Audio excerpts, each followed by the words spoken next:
지금 이 순간에도 여러분은 누군가의 눈치를 보고 있을지도 모릅니다. 같이 있는 사람이 불편한데도 억지로 미소 짓고, 싫은 소리를 들었지만 아무 말도 못하고, 자꾸 뒤돌아서 후회하고, 혼자서만 속이 문드러지는 느낌. 그런 적 있으셨죠? 이유는 간단합니다. 여러분이 착해서가 아닙니다. 눈치를 너무 보기 때문입니다. 지금 이 순간, 여러분이 가장 많이 소모하고 있는 에너지는 일이 아니라 사람 때문일 가능성이 높습니다. 어떻게 말해야 기분 나빠하지 않을까? 이 말을 꺼내면 관계가 틀어지진 않을까? 무슨 표정으로 있어야 날 무시하지 않을까? 이런 생각들이 여러분의 하루를 더디게 하고 몸도 마음도 무겁게 합니다. 오늘 방송에서는 우리가 왜 그렇게 눈치를 보게 되었는지, 그 눈치가 우리 삶을 어떻게 무겁게 만드는지, 그리고 왜 이제는 그 눈치를 내려놓아야 하는지를 천천히 함께 이야기 나눠보려 합니다. 작은 사연 하나를 들려드릴게요. 경기도 구리시에 사는 60세 여성 김정혜 씨는 오랫동안 남편과 시어머니의 눈치를 보며 살았습니다. 남편은 늘 무뚝뚝했고 어머니는 시도 때도 없이 참견하고 잔소리를 하셨죠. 네가 뭐 하나라도 제대로 하는 게 있니? 그 말 한마디에 김 씨는 늘 움츠러들었습니다. 직장에서도 마찬가지였습니다. 후배가 무례하게 굴어도 말을 아꼈습니다. 혹시라도 내가 예민하게 구는 것처럼 보일까봐 그냥 참고 넘어가야지. 그게 김 씨의 하루하루를 버티게 한 유일한 방법이었습니다. 하지만 이런 삶은 오래가지 못합니다. 병이 생겼습니다. 우울증과 공황장애 진단을 받았고 몸은 자꾸 피곤해지고 사람 만나는 것이 두려워졌습니다. 그러다 우연히 본 책에서 김 씨는 이런 문장을 만납니다. 불편함은 타인이 아니라 자신에게 맞지 않는 걸 억지로 하고 있기 때문에 생기는 것이다. 그날 이후 김 씨는 하나씩 내려놓기 시작합니다. 사과하지 않아도 되는 일에 굳이 고개를 숙이지 않았고 더 이상 남편의 말 한마디에 자신을 평가하지 않았습니다. 눈치를 보는 순간마다 나는 괜찮아 스스로에게 속삭이며 자신을 보호하는 연습을 했습니다. 그제야 몸이 조금씩 가벼워졌고 감정의 파도가 잠잠해졌습니다. 여러분이 불편한 이유는 지금 하고 있는 삶이 여러분의 내면과 맞지 않기 때문입니다. 맞지 않는 옷을 입고 있으면 늘 조심스럽고 늘 피곤하다. 오늘 방송의 시작은 이 문장으로 열어두겠습니다. 이번에는 왜 우리는 그렇게 눈치를 보게 되었는지 그 근원을 함께 짚어보겠습니다. 어린 시절로 거슬러 올라가 보면 대부분의 사람들은 눈치 보는 법을 배우며 자랐습니다. 조용히 해. 어른들 말하는데 끼지 마. 그렇게 말하면 분위기 이상해지잖아. 남들 다 하는데 너만 왜 그래? 이런 말들 속에서 우리는 자연스레 나보다 남을 더 먼저 생각하는 방식으로 자라나게 됩니다. 물론 배려와 공감은 중요한 덕목입니다. 하지만 그것이 눈치 보기로 왜곡될 때 문제는 시작됩니다. 눈치를 보는 사람은 자기 감정보다 상대의 기분을 먼저 생각합니다. 자기 의견보다 분위기를 더 중요하게 여깁니다. 이런 삶은 점점 자신의 목소리를 잃게 만들고 결국 자기 자신과 멀어지게 합니다. 그 결과는 몸과 마음의 피로입니다. 서울 강서구에 사는 30대 직장인 박나영 씨의 사례는 우리에게 또 다른 교훈을 줍니다. 그녀는 사내에서 늘 좋은 사람으로 통했습니다. 상사에게는 공손하고 동료의 부탁은 거절하지 않았으며 후배가 실수를 해도 대신 책임을 졌습니다. 겉보기에 모두가 좋아하는 이상적인 인물 같았지만 속은 달랐습니다. 야근이 반복되고 기대에 부응하려 애쓰다 보니 숨이 막혔고 점점 무기력해졌습니다. 퇴근 후에도 머릿속에서는 혹시 내가 실수한 건 아닐까? 그 사람이 나를 오해하지 않았을까? 하는 걱정이 끊이지 않았습니다. 그녀는 어느 날 결국 병원을 찾았고 고기능 불안이라는 진단을 받습니다. 겉으론 괜찮은 사람처럼 보이지만 내면은 늘 긴장하고 있다는 증상이었죠. 그녀가 회복의 실마리를 찾은 건 마흔이 가까워질 무렵 심리 상담사와의 대화에서였습니다. 왜 그렇게까지 사람들에게 잘 보이려고 애쓰시나요? 상담사의 물음에 박 씨는 아무 말도 하지 못했습니다. 그녀는 처음으로 깨달았습니다. 자신이 늘 사람들의 시선 속에서 존재를 유지해왔다는 사실을요. 눈치를 많이 보는 사람은 자신을 지키는 방법보다 남을 맞추는 방법에 더 익숙합니다. 그래서 피곤한 겁니다. 그래서 늘 마음이 바쁩니다. 그리고 그 마음은 결국 자기 자신에게 향하게 됩니다. 내가 잘못했나? 내가 부족해서 그런가? 이렇게 자신을 탓하게 되는 거죠. 그런데 말입니다. 정말 여러분이 부족해서 그런 걸까요? 아니면 남을 지나치게 고려하느라 자신을 돌보지 못해서 그런 걸까요? 철학자 루소는 말했습니다. 자신을 존중하는 자만이 다른 이의 평가에 흔들리지 않는다. 우리는 다른 사람의 잣대에 맞춰 살아가느라 정작 중요한 나를 잃어버리곤 합니다. 이번에는 눈치를 보는 사람들의 공통된 특징을 더 깊이 들여다보며 그 안에 숨겨진 심리를 파헤쳐 보겠습니다. 눈치를 자주 본다는 건 곧 타인의 기대에 맞춰 살아가는 습관을 말합니다. 이 습관은 단순히 성격의 문제가 아니라 내면의 깊은 불안에서 비롯됩니다. 불안은 늘 묻습니다. 이 말해도 괜찮을까? 이 행동 누군가 싫어하지 않을까? 내가 튀는 건 아닐까? 그런 불안은 여러분의 행동을 제한하고 선택을 주저하게 만듭니다. 결국 여러분은 하고 싶은 일보다 해도 괜찮은 일을 선택하게 됩니다. 그렇게 살아가다 보면 여러분의 삶은 점점 내 삶이 아니라 타인의 기대를 만족시키는 인형극이 됩니다. 심리학에서는 이것을 자기소외라고 부릅니다. 자기 자신과 멀어지는 현상이죠.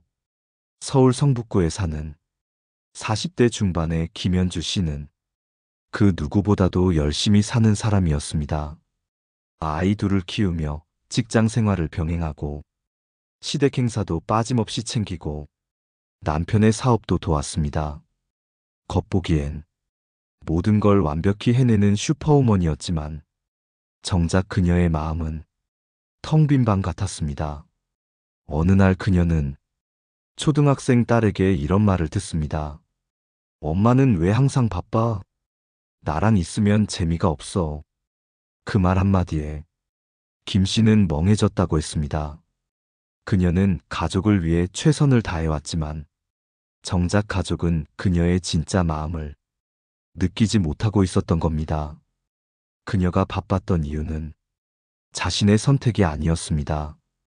누군가의 기대에 부응하려는 눈치 때문이었죠. 상대방이 서운해할까봐 안 돼요라고 말 못하고 자기 일이 급해도 제가 도와드릴게요를 먼저 말했던 그녀. 하지만 그 결과 정작 자신은 소중한 사람에게 재미없는 엄마로 남게 된 겁니다. 여러분은 어떠신가요? 누구의 기대에 맞춰 여러분의 하루를 희생하고 계시진 않나요? 혹은 말 한마디 꺼내는 것조차 수십 번 머릿속에서 시뮬레이션하며 내가 욕먹지 않을 문장을 만들고 있진 않나요? 그런 삶은 결국 마음을 고립시킵니다. 누군가 내 진심을 알아주길 바라지만 정작 내 진심은 단단한 눈치의 갑옷 속에 숨어버렸으니까요. 심리 상담에서 이런 분들에게 항상 강조하는 말이 있습니다. 여러분이 편해야 주변도 편해질 수 있습니다. 눈치 보는 사람은 자신이 참고 맞춰야 모두가 평화롭다고 믿습니다. 하지만 그런 평화는 일방적인 희생 위에 세워진 불안정한 평화일 뿐입니다.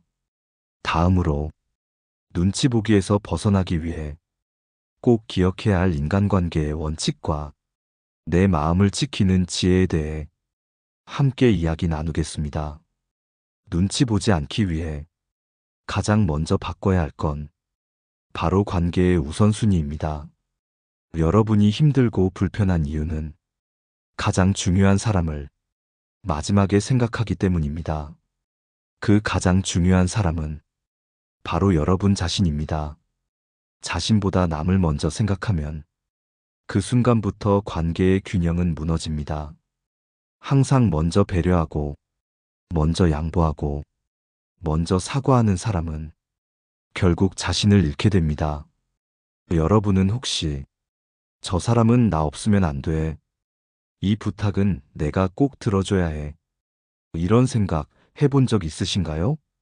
그런 생각은 겉으론 따뜻해 보이지만 사실은 스스로를 무가치하게 만드는 위험한 착각입니다.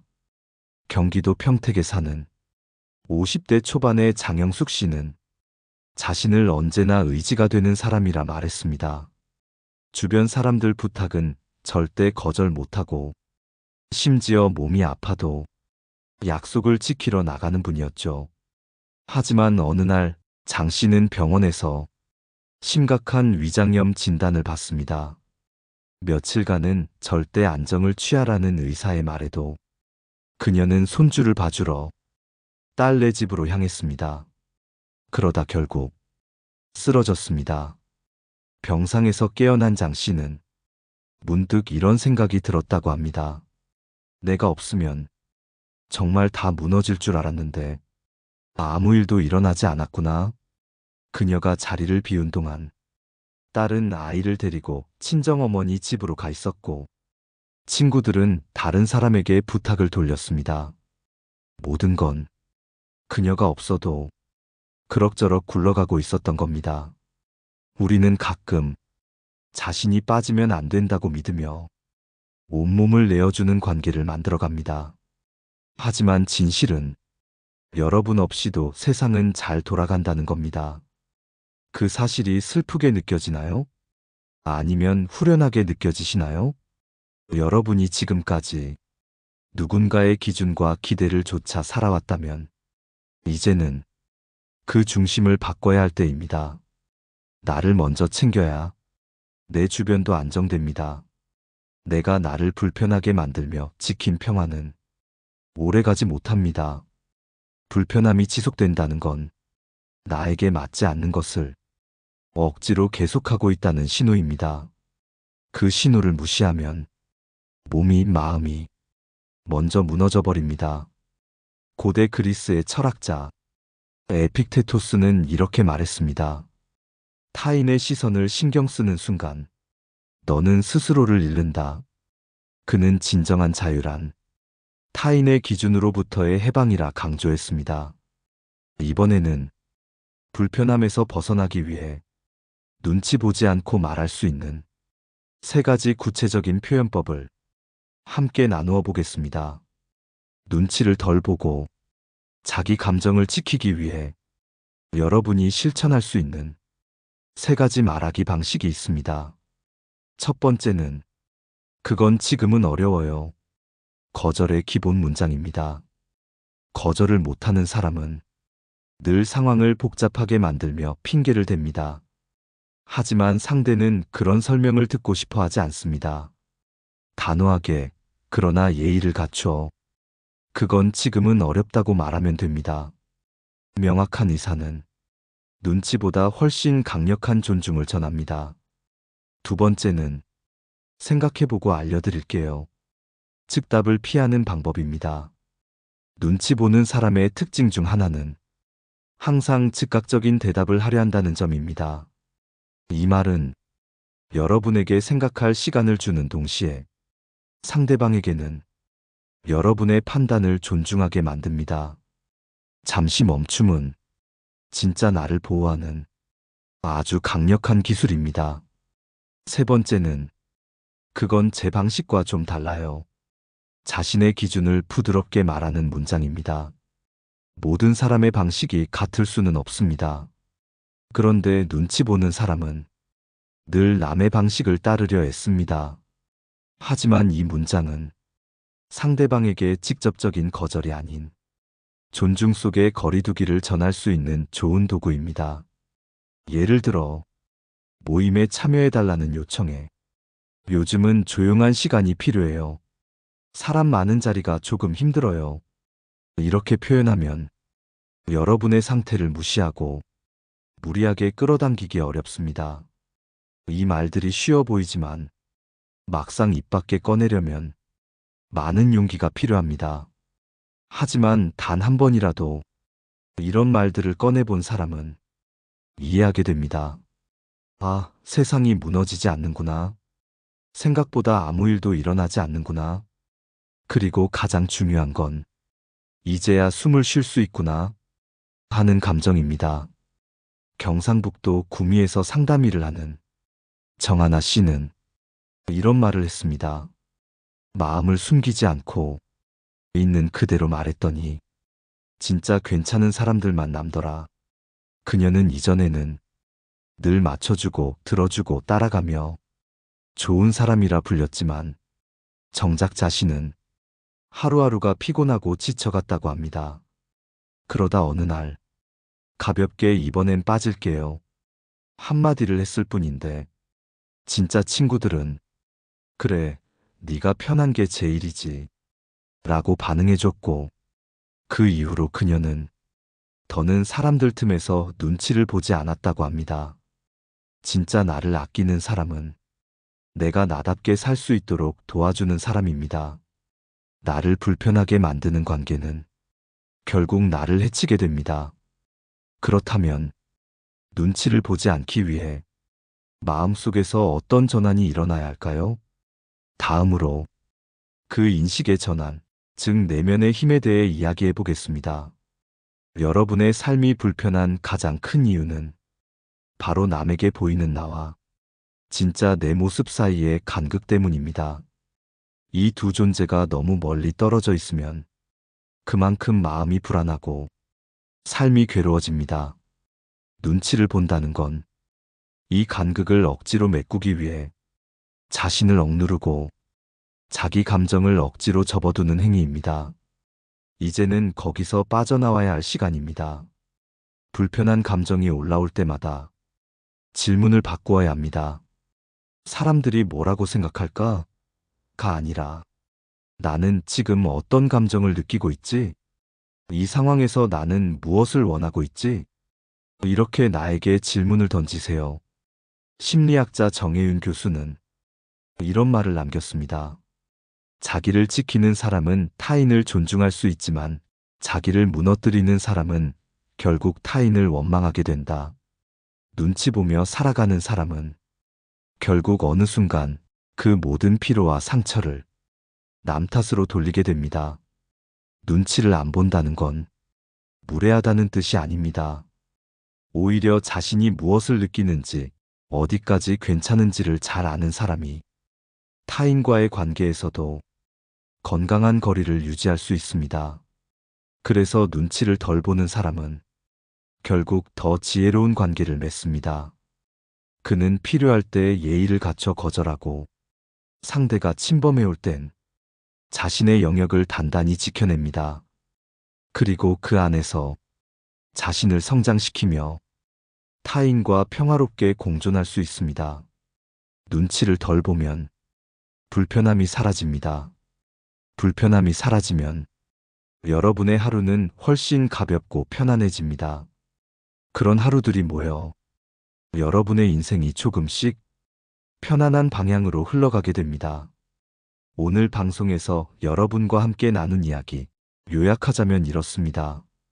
첫 번째, 불편함은 눈치 보기에서 비롯됩니다. 두 번째, 자기 감정을 솔직하게 말하면 진짜 관계만 남습니다. 세 번째, 진짜 나와 가까워질수록 삶은 편안해지고 사람들과의 관계도 선명해집니다. 지금 이 순간부터 여러분 자신에게 물어보세요. 나는 지금 진짜 나답게 살고 있나? 그리고 그 답이 아니오라면 지금부터 조금씩 진짜 내 편을 들어주세요. 오늘 방송이 여러분께 작은 용기와 위로가 되었길 바랍니다. 혹시 떠오르는 누군가가 있다면 댓글로 이야기 남겨주시고 좋아요와 구독으로 함께 나눠주시면 감사하겠습니다. 다음 방송에서도 여러분 마음에 따뜻한 힘이 되는 이야기로 다시 찾아오겠습니다. 고맙습니다. 내 삶을 바꾸는 지혜였습니다.